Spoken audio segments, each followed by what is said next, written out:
Hi friends, మీ అందరికీ ముందుగా వినాయక చవితి శుభాకాంక్షలు. మన హిందూ సంస్కృతుల్లో 3 కోట్ల మంది దేవుళ్ళు ఉన్నారు. వారిలో ఎవరిని పూజించాలన్నా, ఏ శుభకార్యాన్ని మొదలు పెట్టాలన్నా ఎన్నో తరాల నుంచి నాటి నుంచి నేటి వరకు ముందుగా పూజించేది మాత్రం శుభకారకుడైన విఘ్నేశ్వరుణ్ణి.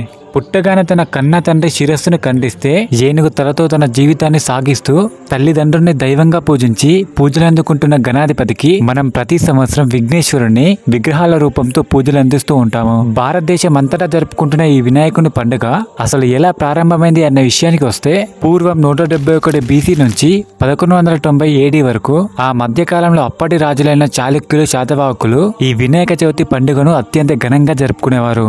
ఆ తర్వాత 1600 సంవత్సరంలో ఛత్రపతి శివాజీ మహారాజ్ పూణేలో ఎంతో ఘనంగా వినాయక చవితిని సెలబ్రేట్ చేశాడు. అది ఇప్పటి వరకు కూడా చరిత్రలో మరవలేకపోయింది. అయితే అసలు ఈ వినాయక చవితి పండుగ ఎందుకు ఇంత ప్రసిద్ధి చెందింది? వినాయక చవితి పండుగను ఎందుకని జరుపుకుంటారు? వినాయక చవితి పండుగ రోజు చంద్రుడిని చూస్తే శాపమని ఎందుకు అంటారు? ఆ రోజున చెప్పే శమంతకం అనే కథలేంటి? ఇలాంటి ఎన్నో విషయాలకు ఈ వీడియోలో క్లియర్ గా ఎక్స్ప్లెయిన్ చేయబోతున్నా. దయచేసి వీడియోను చివరి దాకా చూసి జై వినాయక అని కామెంట్ చేయండి. అలాగే మీ సపోర్ట్ గా జస్ట్ ఈ వీడియోకి ఒక లైక్ చేయండి చాలు. సో ఇక లేట్ చేయకుండా వీడియోలకైతే వెళ్ళిపోదాం. ముందుగా అసలు వినాయక చవితి పండుగను ఎందుకు జరుపుకుంటారు అంటే, పూర్వకాలంలో ఒకరోజు కైలాసగిరిలో శివపార్వతుల కొడుకులైన విఘ్నేశ్వరుడు, కార్తికేయుడు ఈ ఇద్దరు కొడుకుల్లో ఘనాధిపత్యం ఎవరికి చెందుతుంది అన్న ప్రశ్నను దేవతలు శివుని ముందుకు తీసుకొచ్చారు. దాంతో ఆ ప్రశ్నకు శివుడు దేవతల సమక్షంలో తన ఇద్దరు కుమారులకు ఒక పరీక్షను పెడతాడు. ఆ పరీక్ష ఏమిటంటే, ఈ సమస్త విశ్వాన్ని 3 సార్లు చుట్టి మధ్యలో కనిపించిన ప్రతి పుణ్యక్షేత్రంలో స్నానం చేసి మళ్ళీ నా దగ్గరికి రావాలి. అలా ఎవరైతే ముందుగా నా దగ్గరికి వస్తారో వారే ఈ సమస్త లోకానికి అధిపతి అని పరమశివుడు నిర్ణయిస్తాడు. ఈ పోటీకి తన ఇద్దరు కుమారులు అంగీకరిస్తారు. దాంతో గణేశుడికి, కార్తికేయుడికి ఇద్దరికి కూడా పోటీ మొదలైంది. కార్తికేయుడు వెంటనే తన నెమలి వాహనాన్ని ఎక్కి మెరుపు వేగంతో ఆకాశానికి దూసుకెళ్లాడు. కానీ వినాయకుడు మాత్రం ఒక్క అడుగు కూడా ముంగటికి వేయకుండా వెనక్కి తిరిగి తన తల్లిదండ్రుల దగ్గరికి వచ్చి తన 2 చేతులు జోడించి తల్లిదండ్రులకు నమస్కరించాడు. అది చూసి దేవతలందరూ ఆశ్చర్యపడి గణేశుణ్ణి ఇలా అడిగారు. ఒక పక్క నీ తమ్ముడు పోటీ మొదలవగానే మెరుపు వేగంతో ముందుకు సాగితే నువ్వేమో ఇక్కడే ఉండి ఇలా చేస్తున్నావు అని అడగగానే దేవతలందరికీ వినాయకుడు ఇలా జవాబిచ్చాడు. ఎవరైతే తల్లిదండ్రుల్ని దైవంగా భావిస్తారో వారికి ఈ సమస్త సృష్టి తల్లిదండ్రుల్లోనే కనిపిస్తుంది.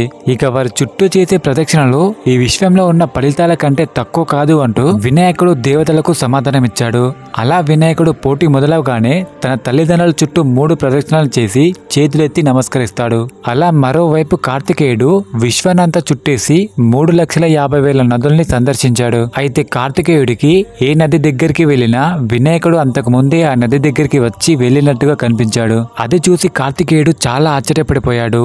అయినా సరే విశ్వానంతా 3 సార్లు చుట్టి చివరికి కైలాసానికి చేరుకున్నాడు. కానీ కార్తికేయుడు కైలాసానికి వెళ్లేసరికి కైలాసంలో పండుగ వాతావరణం మొదలైంది. ఏమిటా అని కార్తికేయుడు వెళ్లి చూడగా వినాయకుడికి ఘనాధిపత్యాన్ని ఇచ్చాడు. అది చూసి ఆశ్చర్యపోయిన కార్తికేయుడు వినాయకుడు తన తల్లిదండ్రులపై చూపిన భక్తి, ప్రేమ విజయానికి కారణమని తెలుసుకున్న కార్తికేయుడు తన అన్న వినాయకుడు ఘనాధిపత్యాన్ని అందుకున్నాడని చాలా సంతోషపడ్డాడు. అలా తమపై ఎంతో ప్రేమ చూపిన విఘ్నేశ్వరుణ్ణి పరమశివుడు దగ్గరికి పిలిచి, ఇప్పటి నుంచి ఎవరు ఏ పూజ చేసినా, ఏ వ్రతం చేసినా ముందుగా నీకే చెయ్యాలి. అలా ముందుగా నిన్ను పూజించి మొదలుపెట్టిన కార్యాల్లో సకల విఘ్నాలు తొలగిపోయి ఆ కార్యం సంపూర్ణంగా అవుతుంది అని పరమశివుడు ఆశీర్వదించాడు. ఈ విధంగా భాద్రపద శుద్ధ చవితి రోజు వినాయకుడు విఘ్నేశ్వరుడు అయ్యాడు.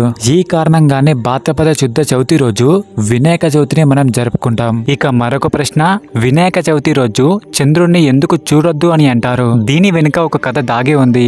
అదేంటో సింపుల్ గా వివరిస్తాను. సాధారణంగా వినాయక చవితి రోజు అన్ని దేశాల వారు విఘ్నేశ్వరుడికి అన్ని రకాల పిండి పదార్థాలు, కురుములు, పాలు విఘ్నేశ్వరుడికి నైవేద్యంగా పెడతారు. దాంతో వినాయకుడు ఆహారాన్ని కడుపు నిండా తిని చీకటి అయ్యే సమయానికి కైలాసానికి చేరుకుంటాడు. అలా ఒకసారి విఘ్నేశ్వరుడు తల్లిదండ్రుల కాళ్లకు దండం పెట్టుకోవడానికి ఎంత ట్రై చేసినా తన పొట్ట మాత్రం వంగడం లేదు. ఎంత ప్రయత్నించినా తల్లిదండ్రులకు నమస్కారం పెట్టడం తన వల్ల కాలేదు. ఆ సమయంలో శివుని తలపై ఉన్న చంద్రుడు అక్కడ జరుగుతుంది అంతా చూసి నవ్వుతాడు.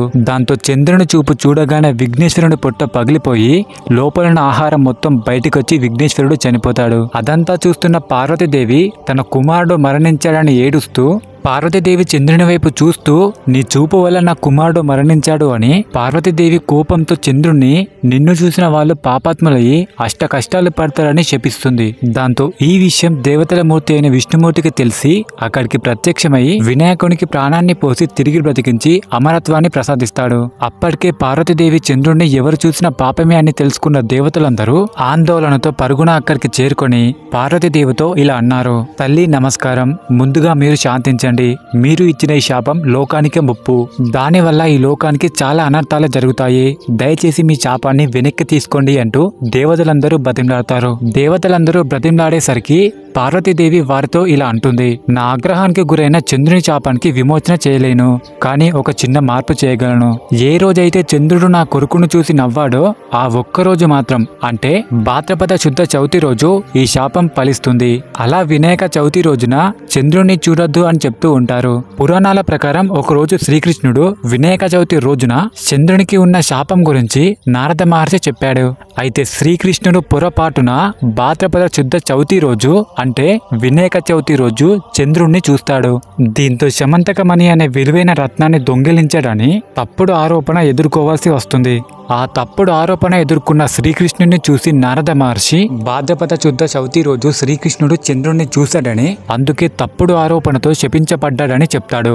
నారద మహర్షి చెప్పిన సలహాలను ఆచరించి వినాయక చతుర్థి రోజున శ్రీకృష్ణుడికి తన మీద పడ్డ నింద నుంచి శాప విముక్తన కలుగుతుంది. అలా వినాయక చవితి రోజున చంద్రుణ్ణి చూస్తే చేయకూడని తప్పు తన మీద పడుతుంది అని నమ్ముతారు. అలా వినాయక చవితి రోజు శమంతకమణి కథ వినాలి అని చెప్తూ ఉంటారు. ఈ వీడియో కనుక మీకు నచ్చినట్టయితే దయచేసి లైక్ చేసి మీ ఫ్రెండ్స్ అండ్ ఫ్యామిలీకి ఈ వీడియోని షేర్ చేయండి.